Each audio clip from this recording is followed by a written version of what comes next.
This is Dynamic Denise, and welcome to Getting Jazzed in New Orleans. Now, Papa Joe and I kind of just accidentally ended up in New Orleans. Boy, are we glad that we did. Now, many of you are familiar with Bourbon Street and the French Quarter, but there's so much more that New Orleans has to offer. So, here we go. Did you know? This cathedral, located in Jackson Square, is the oldest continuously used cathedral in the U.S. And this monument of Andrew Jackson, also in Jackson Square, is the world's first equestrian statue where the horse has more than 1 foot off the base. Well, now you know. But there's so much more. New Orleans is known for its bustling entertainment on Bourbon Street. Most of you know that. But the city has a really charming side. For example, these riverboats depart along the French Quarter and delight both those that are passing by and their passengers. The French Quarter. Now, this is probably a good time to mention that we visited New Orleans during the Orange Bowl and the New Year's Eve celebrations. So while we didn't get the full Mardi Gras effect of the French Quarter, our experience was still pretty remarkable. Here are some of the highlights from the Orange Bowl parade.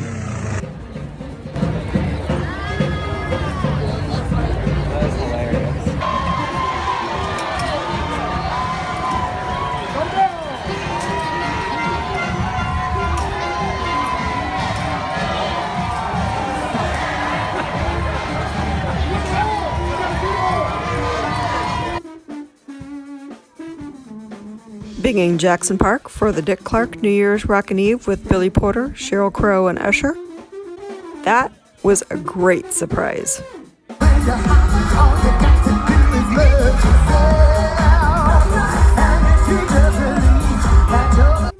Now here's a few French Quarter facts for you while we view some of the more beautiful French Quarter sites. The area the French Quarter occupies is the same 6x13 block area that was laid out in 1722 for the original city of New Orleans. The original streets of the city's French Quarter are all named after French royalty and nobility. And a lot of you probably know this, Bourbon Street wasn't actually named after whiskey. It was named after France's Bourbon dynasty. Now, I love the buildings in the French Quarter. It certainly doesn't hurt that so many of these have the beautiful porches filled with plants and vibrant flowers. Now, historians say that these porches aren't original to many of these historic buildings, but I think they certainly add to their charm. A visit to Bourbon Street is not complete without a stop at Café du Monde for a beignet. Pretty darn good.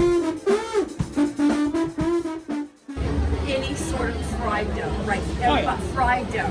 In America, in North America alone, we've got sopapillas, cepoles, fried bread, funnel.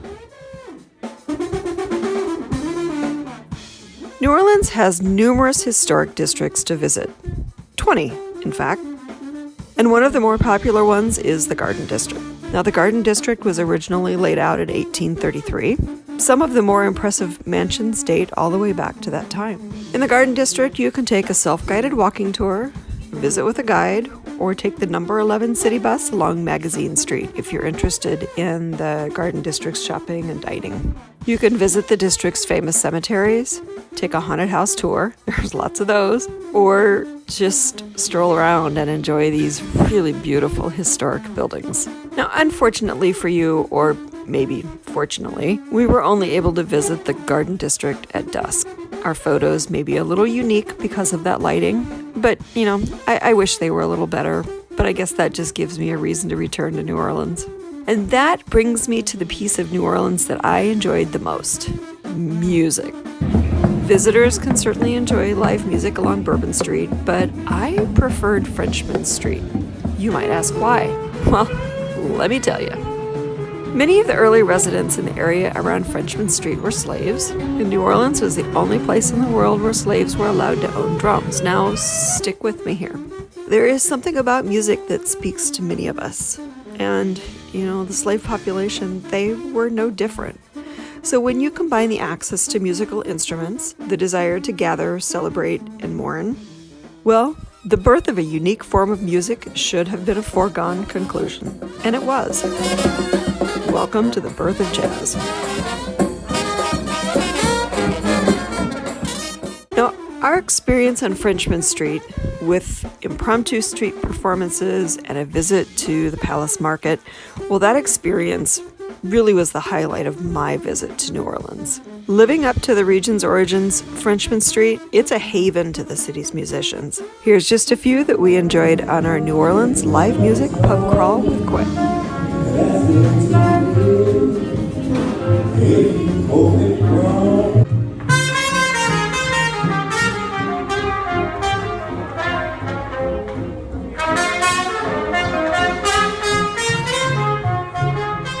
Quay, he is a fantastic tour guide. So good, in fact, that we finished out the night at a local jazz joint listening to his band.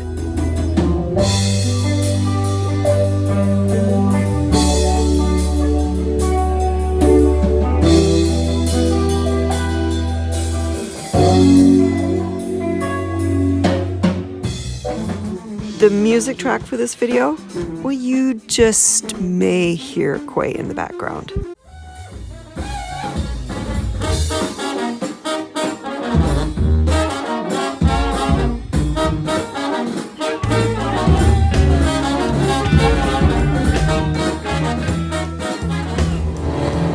What else is there to do when you visit New Orleans?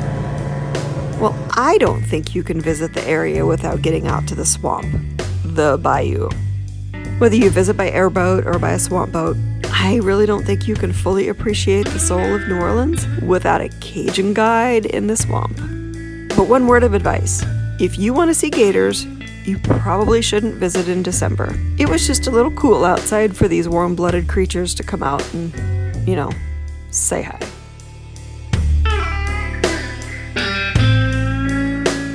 We rounded out our visit to New Orleans with a stop at Laura Plantation and by touring the Oak Alley Plantation. Now, our visit to Oak Alley Plantation provided stark contrast to our visit to the vibrant cultural experiences that Bourbon Street, the Garden District, and Frenchman Street had.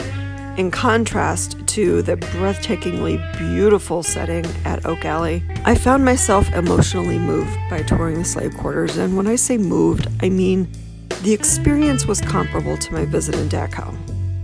There's an atmosphere that's just palpable in these places. It's very eerie. If you don't know what I mean, you just need to visit. Now, for more information about New Orleans, visit the New Orleans Post on our travel blog, travelacrosstheworld.com. Subscribe to our YouTube channel and check our USA travel blog page for cities in the US and other great places Papa Joe and I have had the privilege to visit. Thanks for watching.